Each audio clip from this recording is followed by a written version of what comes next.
Students, इससे पहले हमने फिजिकल क्लासिफिकेशन देखा था।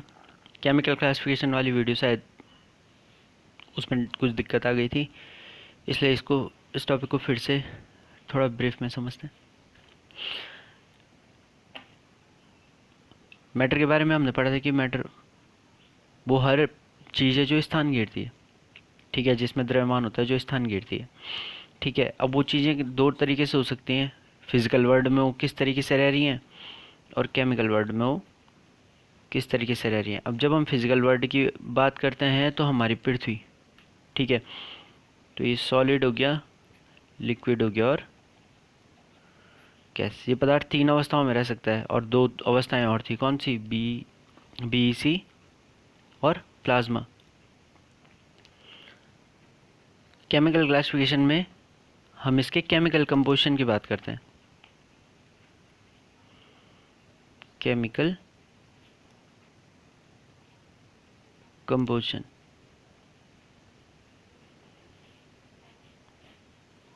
ठीक है। तो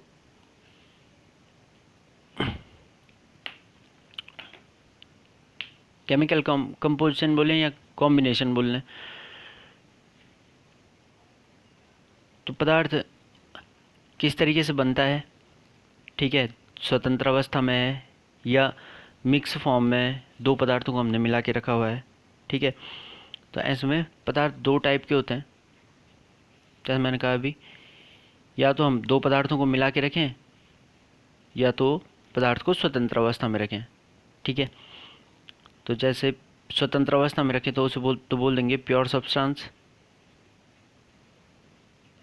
स्वतंत्र अवस्था मतलब जैसे पानी है, पानी को तुम अलग रख लो तो क्या होगा, उसकी प्योर फॉर्म हो गई। अब उसमें तुम चीनी नमक डाल दो तो उसकी मिश्रण वाली अवस्था आ जाती है, जो मिक्स फॉर्म बोला था मैं, मिक्सचर, ठीक है। तो दो चीज़ें हो गई, हमने क्या किया, दो पदार्थ लिए, चीनी और पानी। जब न हमने उन दोनों को अलग अलग रखा है तब तो प्योर सब्सटेंस है, ठीक है। और जब हमने उन दोनों को मिला दिया वो मिक्सचर बन गया है। आगे प्योर सब्सटेंस, जब हम बात करें H2O और चीनी की ना, तो उसमें भी दो चीज़ें, कि जैसे H2O है वो किस किस से मिलके बना हुआ है, हाइड्रोजन, ऑक्सीजन, ठीक है। जो शुगर होती है वो किससे मिलके बनी होती है, कार्बन, हाइड्रोजन, ऑक्सीजन, इनसे मिलके बनी होती है, ठीक है। तो इन्हीं के बेस पे प्योर सब्सटेंस को भी हम दो तरीके से बांट सकते हैं। जैसे हमने चीनी और पानी की बात की ना, कि पहले चीनी और पानी को मिला दिया तो मिक्सचर बन गया, उनको अलग अलग रखा है तो प्योर सब्सटेंस है दोनों अपने आप में। अब हम इनकी बात करेंगे तो H2O की बात करूँ तो दो चीज़ें हैं, एक तो HO है और एक है H2O। दोनों मिला के क्या बना रहे हैं, H2O बना रहे हैं। तो क्या होगा, जो ये H है, ये O है, ये क्या है, एटम्स है ना, इन्हें बोलते हैं एलिमेंट्स,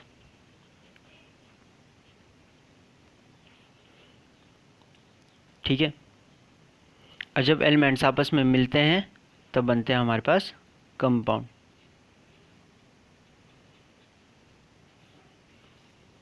ठीक। तो एलिमेंट्स हम किन्हें बोलते हैं,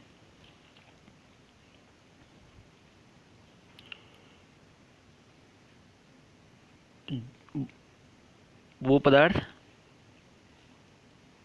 जो एक ही प्रकार के कण रखते हैं।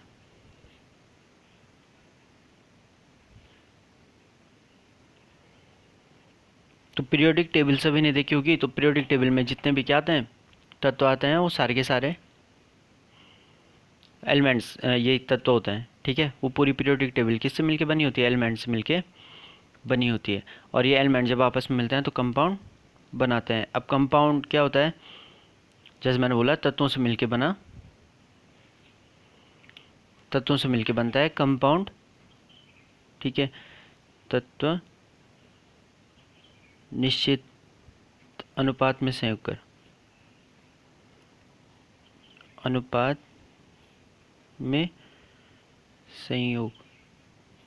कर यौगिक बनाते हैं।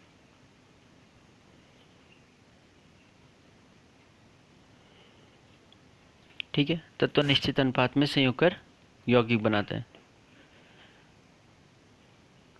पीरियोडिक टेबल में इन एलिमेंट्स को 3 भागों में बांटते हैं। पहला हो गया धातु, मेटल, दूसरा हुआ नॉन मेटल, तीसरा हुआ मेटेलॉइड। तो इनके बारे में तो अभी आगे पीरियोडिक टेबल के क्लासिफिकेशन में पढ़ लेंगे, मेटल, नॉन मेटल और मेटेलॉइड। कंपाउंड के बारे में भी आगे डिस्कस करेंगे। तो थोड़ा बहुत मैं यहाँ बता दूँ कि कंपाउंड है हमारे पास, वो 2 टाइप से बांटा जाता है। एक तो बॉन्डिंग के बेस पे, ठीक है, जैसे हम बोले ना तत्व निश्चित अनुपात में संयोग करते हैं, तो ये संयोग कई तरीके से हो सकता है, ठीक है। तो बॉन्डिंग के बेस पे। दूसरा अक्यूरेंस, मतलब ये कहाँ पाया जाता है, ठीक।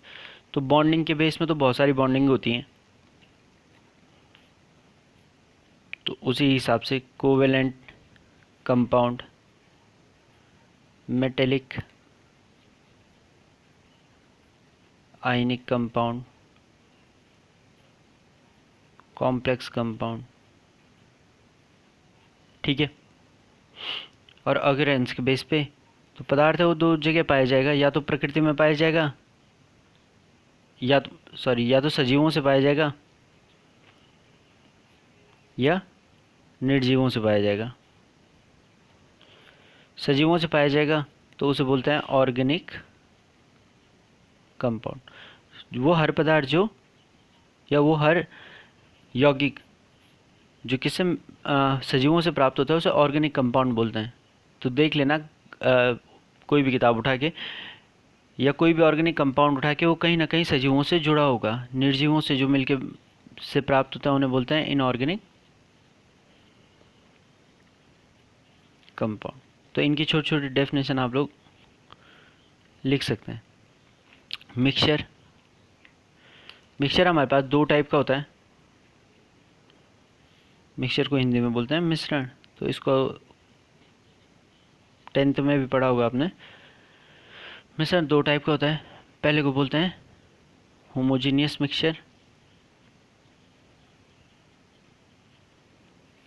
दूसरा हुआ हेट्रोजीनियस मिक्सचर। होमोजीनियस मतलब समांगी, हेट्रोजीनियस विषमांगी मिश्रण, ठीक। तो समांगी मतलब देखो नाम से पता चल रहा है, समांगी मतलब क्या हो रहा है, समान अंग। अब समान अंग का मतलब कैसे, जैसे हमने अभी उदाहरण दिया था, एक चीनी और पानी को हमने मिला दिया तो क्या मिलेगा हमें, चीनी को मिला दिया हमने पानी में, ठीक। तो जो चीनी है वो पानी में घुल जाती है और किस में आ जाती है, लिक्विड फॉर्म में आ जाती है, ठीक है। वो लिक्विड सॉल्यूशन बन जाएगा, ठीक। तो यहाँ पे हम अंतर नहीं कर पाएंगे कि चीनी कहाँ है, पानी कहाँ है। तो ये हुआ समान अंग, ठीक है। जहाँ पे जो पदार्थ है ना वो क्या होते हैं, समान रूप से वितरित हो जाते हैं, ठीक है।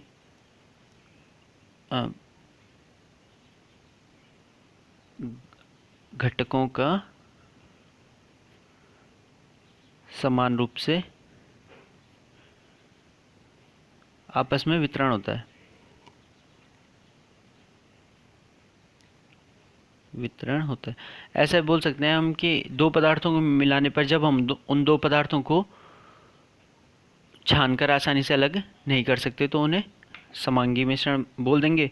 और विषमांगी, विषम अंग मतलब इसी पानी में तुम क्या कर दो, पत्थर डाल दो, पत्थर घुलना तो है नहीं इस पत्थर ने, तो क्या होगा, पत्थर हमें अलग दिखेगा सॉलिड फॉर्म में और पानी दिखेगा लिक्विड फॉर्म में, दिखेगा ना ऐसे, पत्थर हमें अलग सॉलिड दिखेगा, पानी अलग से लिक्विड फॉर्म में दिखेगा। ठीक, तो ये हो गए विषम। विषम क्या होता है, एक अलग अलग अंग बन जाते हैं। और यहाँ पे क्या होता है, एक ही अंग प्राप्त होगा। जैसे मैंने बोला चीनी को पानी में घुल दिया तो हमें लिक्विड प्राप्त होगा, और अगर जो हम पत्थर को पानी में डालने घोलने की कोशिश करेंगे तो क्या होगा, वो सॉलिड जो पत्थर होगा वो अलग दिखेगा, पानी अलग दिखेगा, तो दो अलग अलग अवस्थाएं मिल जाएंगी। तो जहाँ पे हम क्या कर सकते हैं, दो पदार्थों को मिलाने पर उनकी भौतिक अवस्थाओं में अंतर कर सकते हैं, उसे विषमांगी मिश्रण कहते हैं।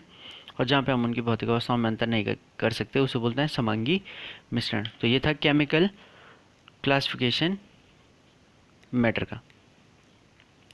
ठीक है, तो अगले टॉपिक में हम बात करेंगे इनकी इकाइयों के बारे में। Thank you.